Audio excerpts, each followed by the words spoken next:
Jamie, Yes. if anyone listened to our light segment last week, you filibustered for infinity minutes about television. Am I wrong? That's correct, and I stood up doing it the whole time. I honestly I don't remember anything of what you said. I even listened to it back, and I still don't remember what shows you talked about. Did you talk about How to Get Away with Murder?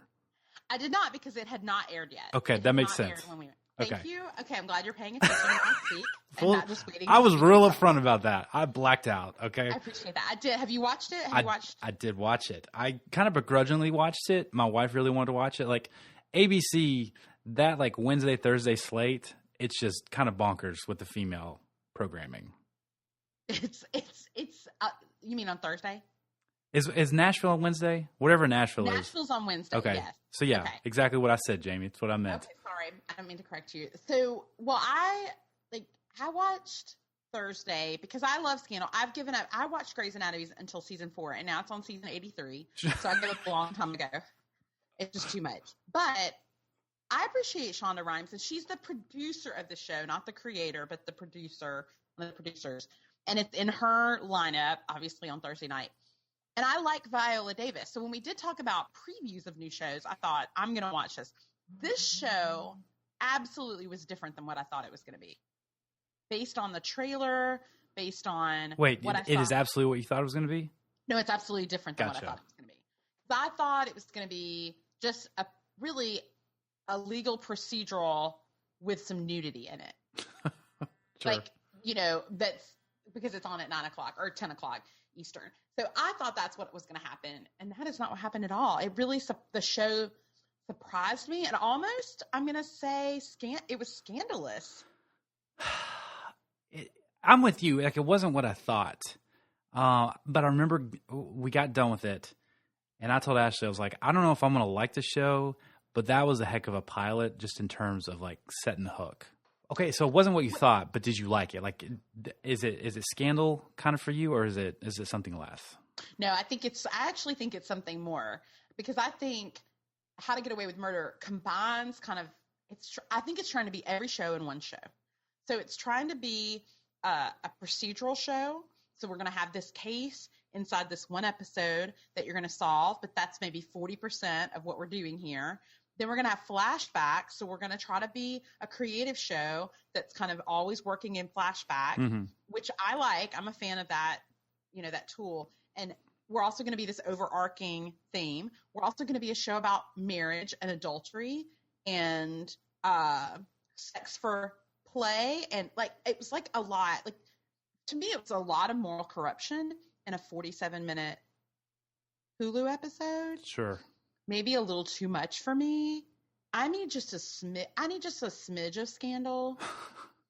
Not the TV shows, but maybe I need a smidge of sketchy, and then a lot of good stuff. So this felt like it was heavy-handed, because it's like we got to blow everybody away in this one episode. And they kind of did. And I'm okay with too much as opposed to too little in the pilot. Here's what I liked about it.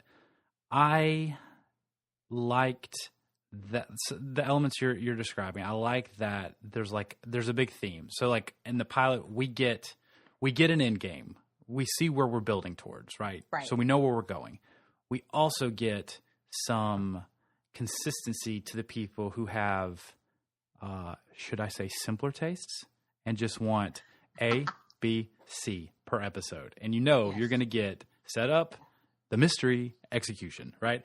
So we're going to have that too. I think maybe where Scandal has gone off the rails into just a super bad trip and shroom territory is where there's no true north. There's nothing buoying it to reality.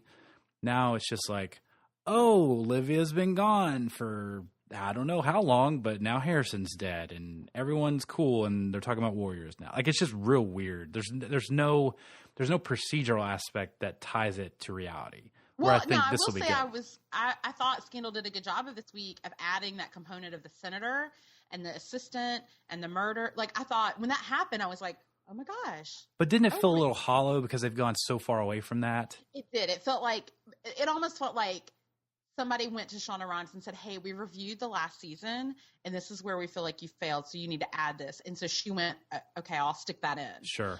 So it did feel like it was secondary to everything else. Like, we couldn't get past. Well, let me tell you what I know we're not supposed to be talking about Scandal, but I was like, I don't like her curly hair, and I know that was controversial online to talk negatively about her curly hair because somehow that was racist. Sure. But I just didn't like her curly hair. I don't care what race you are. I don't like your curly hair on her. And then I did not like Scott Foley's white chest hair. You don't like that, huh? You need to cover that up, Scott Foley. Man. If you're going to age, it's time to shave. If you're going to age that aggressively, like Scott Foley's like 42 years old. Is he really? Yes. So you're ageist as well as like other things. Well, on the beach, he looks like a 60-year-old golfer who's on retirement. Like, I love coming back, like fall TV coming back, and it's been like 6 hours have passed in like Showtime, but like in reality, like on Nashville, Scarlett looks like a completely different person. She looks like a scarecrow with bushy eyebrows, and I'm like, literally a day's passed. What happened to you? I know, and for some reason, Juliet is fat, and you're like, Juliet fat. But she's pregnant in real life. But you're like, she's so fat. What's going on? What does she eat? Does she have a taco baby? Like, she ate all of the feelings last night after she cheated on Avery. Look, I'm looking at myself right now, and I'm not liking what I'm seeing because I'm talking about 2 soap operas basically on ABC. Like, I'm talking about women's programming. Like, I can't get out of it. Like, I'm through the rabbit hole now, so I just need to lean into it. Well, you proved that in last week. You know that women's programming is part of your wheelhouse since a young age. Look, when I've done some demographic research about people who read my blog and people who pay attention to what I do. Would you like to hear like the discrepancy between dudes and ladies who pay attention to anything I do?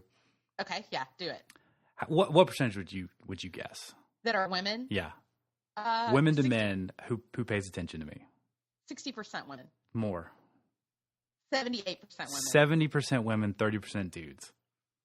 Wow. That's the point of no return. Like, I can only talk about women's stuff now. Okay, so percentage-wise, what percentage do you feel emasculated by that? 138%. Okay, good. Just checking. Yeah. It's so bad. Like, but I have, like, this is my life. This is what I have to do now. Women paying attention to you, that is valuable knowledge. I'm not saying it's a bad thing. I'm saying, like, I don't know how much I have to say to women. Like, you know, like, I don't feel like I've earned that kind of discrepancy. That's adorable that you used to do 3,000-word recaps of The Bachelor, and you're wondering what you have to say to women. That was like that's like the herpes of blog posts. I'm never going to get rid of that. It's always going to be here. It built your empire. Oh man, I feel like I want to talk more about Scandal. Can we just briefly? Yeah. Where are you at on the Millie bandwagon? I'm in the front seat. I don't know where you are. Oh my gosh, I am hanging out the sunroof with like flags, and I'm waving them to be like, y'all, Millie is here in her Uggs and her sweatpants and her unshaven, unkempt hair, wherever that may be. Sure. And I love everything about it. Where are you at on Cyrus's new hairpiece? What is up with Cyrus and Portia de Rossi? They can't both have hair like that in the same room. It's not okay. No. Like, the hair and makeup department needs to stop taking so many drugs and try to calm that hair. His hair was so bad. I did like that throughout the show, everyone was like, Fitz, we know where this is going. You're going to have sex with Olivia again. Quit pretending you're not. And he was like stewing and staring at them. But we all know, like, I'm glad they're aware that we all know that. Yeah, I like, that's why I love Millie so much, because she really spoke for the audience. It's like, you're going to see her, and you're going to tell me when you see her. Absolutely. It was good. It was great.